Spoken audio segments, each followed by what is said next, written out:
សួស្តីអ្នកនរគ្នាស្វាគមន៍មកកាន់ Admin Smile Manga សារជាថ្មីមិនដែរអ្នកនរគ្នាភាគទី17បានទៅមើលហើយនៅហើយបន្ទាប់ពីមើលហើយមិនដែរសម្រាប់ Admin ណាគឺថាផុសហើយអត់ហ៊ានមើលតែម្ដងអុចទៅធុកហ្នឹងណាកុំឲ្យ YouTube ចាប់ទេណាឥឡូវកុំឲ្យនិយាយច្រើនពេកមកតសាច់រឿងយើងវិញណោះចាញ់កុំឆ្នាំងពេកទៅហើយសម្រាប់អូនឲ្យបងចាញ់បងក៏ញ៉ោះលេងព្រោះស្រឡាញ់ញ៉ោះលេងព្រោះតែខ្លាញ់នឹងអូន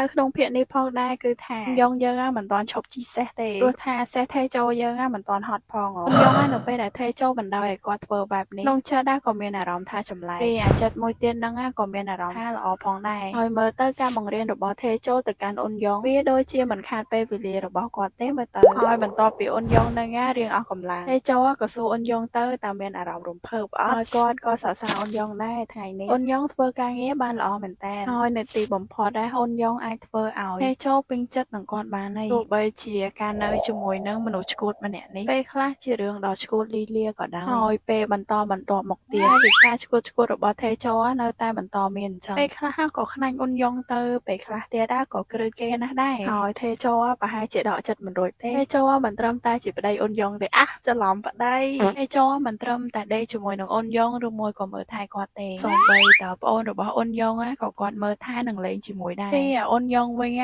ក៏គិតថាទោះបីជាថេចូលឈួតបន្តិចមែនតែមនុស្សឈួតម្នាក់នេះអាចផ្ដល់ឲ្យគាត់បានច្រើនដែរតែទោះបីពេលខ្លះធ្វើឲ្យអ៊ុនយ៉ងខឹងក៏ដោយតែក៏ដោយសារតែថេចូលនឹងជាមនុស្សលេងសើចច្រើននឹងឯងហោចណាអ៊ុនយ៉ងក៏មានពេលវេលាល្អគាត់ក៏គួរតែអរគុណទៅកាន់ថេចូលដែរពេលវេលាល្អដែលអាចនៅក្បែរប្អូនប្រុសរបស់គាត់ថ្ងៃនេះអ៊ុនយ៉ាងមកពីសាលារៀនវិញហើយគាត់ពិតជាសប្បាយចិត្តខ្លាំងមែនតើពេលនេះគាត់ដឹងថាការខ្លាចជាអាហ្វាគឺជារឿងដ៏អស្ចារ្យព្រោះថាអាហ្វានឹងអាចការពារអូមេហ្គាបាននោះអីតើពិតទេបងប្រុសខ្ញុំនឹងការពារបងប្រុសផងដែរពីអ៊ុនយ៉ងវិញក៏សប្បាយចិត្តដែរមិនថាប្អូនប្រុសរបស់គាត់ទៅជាបែបណាអ៊ុនយ៉ងនឹងសប្បាយចិត្តនៅពេលដែលឃើញអ៊ុនយ៉ាងនឹងអាចរស់នៅជីវិតមួយដ៏ល្អបានទោះបីជាពេលខ្លះអ៊ុនយ៉ងត្រូវលះបង់ច្រើនក៏ដោយចូលនៅតែបន្តមកកេងជាមួយនឹងអ៊ុនយ៉ងនឹងឯងហើយដោយផ្ទះអ៊ុនយ៉ងនឹងវាមិនមែនជាផ្ទះទំនើបស្អាតអីទេអញ្ចឹងហើយវាតែងតែក្តៅហើយជាពិសេសមនុស្សពីរនាក់កេងអោបគ្នាអញ្ចឹងទៀតរឿងអីមិនក្តៅស្អុះគួរតែថែមម៉ាស៊ីនត្រជាក់អីមួយមកតែទោះបីយ៉ាងណារាល់ពេលដែលអ៊ុនយ៉ងនឹងធ្វើអ្វីជាមួយនឹងថេចូលហើយអ៊ុនយ៉ងហាក់បីដូចជាមានសន្តិភាពដល់ហើយគាត់កេងលក់ដោយគ្មានខ្វាយខ្វល់ពីអ្វីទាំងពេលខ្លះគាត់គ្រាន់តែងងុយគេហើយគ្រាន់តែរងចាំប្អូនប្រុសរបស់គាត់ត្រឡប់មកផ្ទះវិញហើយអ៊ុនយ៉ងនៅពេលនេះជីវិតរបស់គាត់ហាក់បីដូចជាធ្លាក់ចូលអន្លង់នៃពាក្យសម្ដីរបស់ថេចូលហើយដឹងពេលខ្លះអ៊ុនយ៉ងមានអារម្មណ៍ថាគាត់ចង់ពឹងពាក់ទៅកាន់ថេចូល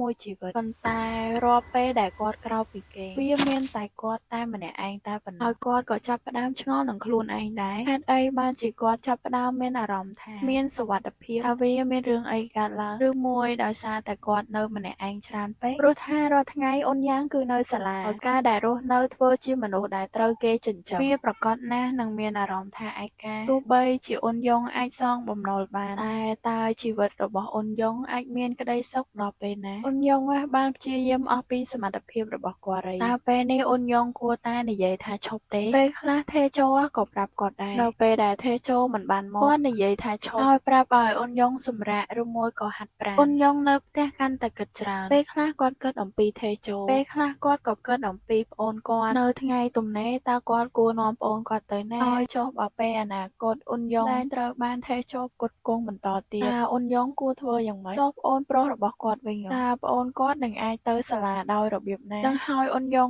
ក៏ចាប់ផ្ដើមសួរទៅកាន់ប្អូនគាត់ថាតើពេលដែលអ៊ុនយ៉ាងហ្នឹងនៅសាលាមត្តេយ្យតើអ៊ុនយ៉ាងសប្បាយចិត្តដែរអត់យ៉ាងឆ្លើយដោយមិនស្ទាក់ស្ទើរទេគាត់ពិតជាសប្បាយចិត្តខ្លាំងណាស់ហើយសូម្បីតែថ្ងៃសៅរ៍ក៏គាត់ចង់ទៅសាលាដែរគាត់ក៏ចង់ឲ្យបងប្រុសគាត់ទៅជាមួយដែរព្រោះថានៅសាលាហ្នឹងគាត់ក៏កំពុងតែរៀនដាំផ្លែប៉េងប៉ោះគាត់ក៏ចង់ឲ្យបងប្រុសគាត់ទៅឃើញដែរអ៊ុនយ៉ងនៅពេលដែលលើសម្ដីប្អូនគាត់បែបនេះគាត់ក៏ចង់ទៅឃើញទស្សនវិជ្ជាមួយនោះដែរបន្ទាប់ពីនោះអ៊ុនយ៉ាងតែងតែមកសាលារៀនហើយគាត់ពិតជាសប្បាយរីករាយពិតមែនយ៉ាងគឺសប្បាយចិត្តតែអ៊ុនយ៉ងវិញមួយថ្ងៃគាត់គិតតែអង្គុយចាំគ្រប់ពេលវេលាខណៈពេលដែលជីវិតប្អូនប្រុសរបស់គាត់បានរីករាយគ្រប់ទីកន្លែងតែអ៊ុនយ៉ងវិញហាក់បីដូចជានៅក្នុងភាពងងឹតមិនដឹងទេពេលខ្លះគាត់រងចាំរហូតដល់គ្រាន់តែឮសំឡេងអ្វីបន្តិចបន្តួចយ៉ងក៏ព្យាយាមរត់ទៅខាងក្រៅមើលដែរគាត់រងចាំគេស្ទើរតែប្រៀបដូចជាមនុស្សឈួតទៅហើយតែខណៈពេលដែលអ៊ុនយ៉ងហ្នឹងចេញមក មកខាងក្រៅគាត់ក៏បានជួបនឹងមនុស្សម្នាក់ផងដែរអ្នកនេះមានចាំពីបរិសម្នាក់នេះអត់ដែលធ្លាប់ជួយអ៊ុនយ៉ាងយើងចេញពីភ្លើងគាត់ឃើញអ៊ុនយ៉ងស្ទុះស្ទាចេញមកខាងក្រៅបែបនេះគាត់ក៏សួរអ៊ុនយ៉ងទៅថាចង់ទៅណារីឯអ៊ុនយ៉ងវិញក៏មិនដឹងថាឆ្លើយថាម៉េចដែរគាត់ក៏សួរទៅកាន់បរិសម្នាក់នោះវិញទៅចុះឯងវិញបរិសម្នាក់ហ្នឹងក៏និយាយទៅគាត់មកជួបបរិយចឹងហើយអ៊ុនយ៉ងក៏សុំបរិយពីរកូននឹងមួយដែរទៅអាយ៉ាអ៊ុនយ៉ងយើងចេះជួបបរិយទៀតអត់មែនអ្នកដឹងថាអត់មែននិយាយឈ្មោះកូននឹងហើយនៅនេះហើយបរិសម្នាក់ហ្នឹងផងដែរគាត់មានឈ្មោះថាហេសុងគាត់ក៏ក្មេងជាងអ៊ុនយ៉ងយើងដែរណាចង់នៅពេលដែលឃើញអ៊ុនយ៉ងអាចជួបបរិយបានបែបនេះគាត់ក៏រៀងភ្ញាក់ផ្អើលដែរតែអ៊ុនយ៉ងក៏និយាយថាគាត់មិនសូវជាបានជួបប្រហែលទេអាចថាពេលនេះគាត់កំពុងតែគិតច្រើនទៅគាត់ជួបចឹងហើយអ្នកទាំងពីរក៏ឈរជួបបរិយជាមួយនឹងគ្នាទៅពេលនោះអ៊ុនយ៉ងក៏ចាប់ផ្ដើមសួរទៅកាន់ហេសុងតើហេសុងហ្នឹងនៅរៀនទេមែនហេសុងក៏និយាយទៅគាត់នៅរៀនទេអ៊ុនយ៉ងមានអាដេញដោសួរគេរៀននៅសាលាណាអីចឹងដែរថែមទាំងសួរគេថាជាសិស្សល្អដែរអត់ហើយហេតុអីបានជាហេសុងហ្នឹងមកជួបបន្ទប់នៅឆ្ងាយពីកន្លែងគាត់រៀនដែរអញ្ចឹងសុងក៏និយាយហេតុផលទៅដោយសារតែនៅទីនេះរៀងធូរថ្លៃអ៊ុនយ៉ងក៏សួរបន្តទៀតហើយចុះមិនថ្ងៃនេះអត់ឃើញទៅរៀនដែរហេសុងក៏និយាយទៅដោយសារតែគាត់ប្រឡងហើយចឹងហើយទៅគេឈប់សម្រាកសុងក៏បានសួរទៅកាន់អ៊ុនយ៉ងវិញដែរអ៊ុនយ៉ងរាល់ថ្ងៃធ្វើអីដែរពីអ៊ុនយ៉ងវិញក៏ឆ្លើយវិញទៅការងាររបស់គាត់គឺរងចាំហេសុងរៀងឆ្ងល់ដែរយ៉ងចង់មានន័យទៅកាន់អ៊ុនយ៉ាងមែនអ៊ុនយ៉ងក៏ចេះតែអាទៅហើយក៏បន្តជួបបរិយទៀតចឹងណាពេលនោះហេសុងក៏នឹកឃើញរឿងនំខេកនិយាយដល់នំខេកអ៊ុនយ៉ងក៏ចង់អរគុណទៅកាន់គាត់ដែរអ៊ុនយ៉ាងថែមទាំងញ៉ាំទាំងអស់ទៀតផងហើយយើងក៏ត្រឡប់ទៅកាន់ពេលមួយហេសុងគាត់បាននំខេកមកហើយក៏យកទៅចែកជាមួយនឹងអ៊ុនយ៉ាងអីចឹងណាហើយបន្តិចក្រោយមកក៏ដល់ពេលដែលអ៊ុនយ៉ងត្រូវទទួលប្អូនគាត់ហើយពេលដែលអ៊ុនយ៉ងហ្នឹងដើរទៅចំណតឡានហេសុងស្រាប់តែដើរតាមអ៊ុនយ៉ងក៏សួរគេទៅមិនក៏ដើរតាមគាត់អញ្ចឹងឯហេសុង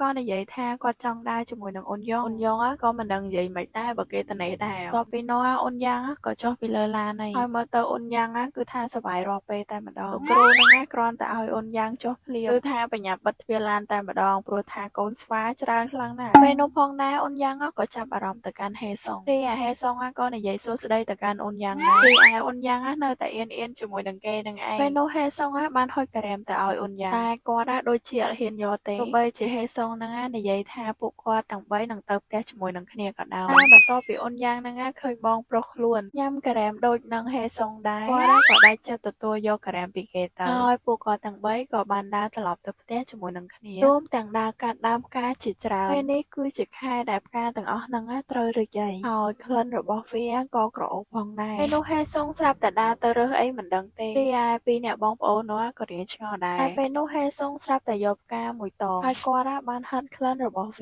តបមកហេសុងគាត់បាននិយាយថាក្លិនរបស់ផ្កានេះគឺប្រៀបដូចជាក្លិនរបស់អ៊ុនយ៉ងដែរអ៊ុនយ៉ងក៏ចង់ហិតដែររីឯអ៊ុនយ៉ាងមិនដឹងស្អីទេក៏ចង់ហិតនឹងគេដែរហើយអ៊ុនយ៉ងក៏គិតក្នុងចិត្តថាតើក្លិនផ្កាមួយនេះមែនដែលថេជោតែងតែនិយាយមកកាន់គាត់ថាក្លិនខ្លួនរបស់អ៊ុនយ៉ងយើងប្រៀបដូចផ្កាហ្នឹងហ្មងយ៉ងបន្ទាប់ពីហិតក្លិនផ្កាហ្នឹងហើយរៀងភ្ញាក់ផ្អើលដែរហើយមិនណាក៏អត់ដឹងថាផ្កាហ្នឹងវាមានក្លិនមិនដែរចង់ហិតដែរនេះតែអត់ស្គាល់សោះថាផ្កាហ្នឹងនៅស្រុកយើងមានអត់ណោះយ៉ងក៏សួរបញ្ជាក់ទៅកាន់ហេសុងថាក្លិនរបស់គាត់ហ្នឹងពិតជាដូចផ្កាហ្នឹងមែនទេបើស្ដាប់ទៅវាដូចជាចម្លែកដល់រីឯអ៊ុនយ៉ាងក៏ចង់ហិតផ្កាហ្នឹងផងដែររីឯអ៊ុនយ៉ងវិញមិននឹកស្មានទេបើសិនជាគាត់មានក្លិនបែបហ្នឹងមែនវាជាក្លិនដ៏ល្អណាស់រីឯហេសុងគាត់បាននិយាយថាការនេះមានក្លិនល្អខ្លាំងណាស់ហើយក្លិនរបស់អ៊ុនយ៉ងក៏ល្អដូចគ្នាហេសុងហ្នឹងនិយាយបណ្ដាមកកំហំបណ្ដាអីចឹងទៅរីឯអ៊ុនយ៉ងក៏ស្ដីឲ្យហេសុងនិយាយមើលតែហេសុងហ្នឹងជាកូនឆ្កែអញ្ចឹងតែអាចចេះតែដឹងក្លិនគេគ្រប់គ្នាអញ្ចឹងពេលដែលអ៊ុនយ៉ងនិយាយហ្នឹង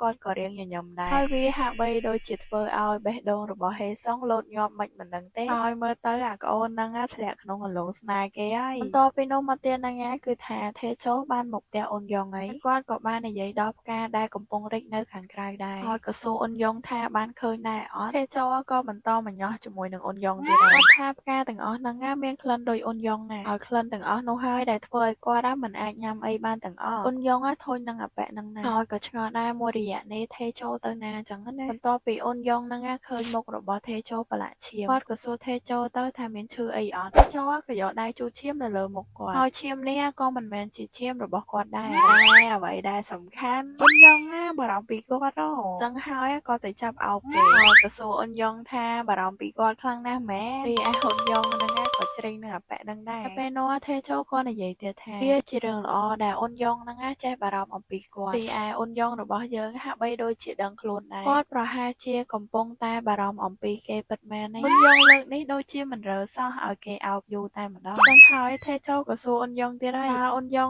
ចូលចិត្តក្លិនរបស់គាត់មែនដឹងថាគាត់ក៏ឲ្យអូនយ៉ងហ្នឹងហិតគាត់បន្ថែមទៀតចុះថេចូលបានបង្អាប់អូនយ៉ងទៀតថាពេលអូនយ៉ងតែងតែចេះគាត់ថារកចិត្តតែតាមពិតទៅអូនយ៉ងក៏ដូចគ្នាដែរអូនយ៉ងក៏ស្រែអាប៉ាក់ហ្នឹងលែងគាត់ទៅក្លិនរបស់ថេចូលគ្មានអីក្រៅពីក្លិនបារីទេតែថេចូលមិនគិតបែបហ្នឹងទេអ្នកផ្សេងនិយាយថាក្លិនរបស់គាត់មានក្លិនផ្អែមអូនយ៉ងគួរតែហិតវាឲ្យបានច្បាស់មិនមែនចេះតែវាតម្លៃខ្ញុំអញ្ចឹងឯណាតែអូនយ៉ងនៅតែនិយាយថាថេចូលហ្នឹងមានក្លិនស្អុយស្អុយអញ្ចឹងថេចូលសុំថាមួយមើលអូនយ៉ងនិយាយបែបហ្នឹងមែនប៉ុន្តែតាមពិតអូនយ៉ងចូលចិត្តក្លិនរបស់ថេចូលណាស់ហើយតើអូនយ៉ងហ្នឹងពិតជាចូលចិត្តក្លិនរបស់ថេចូលមែនអត់យើងមានតែរងចាំភាពបន្ត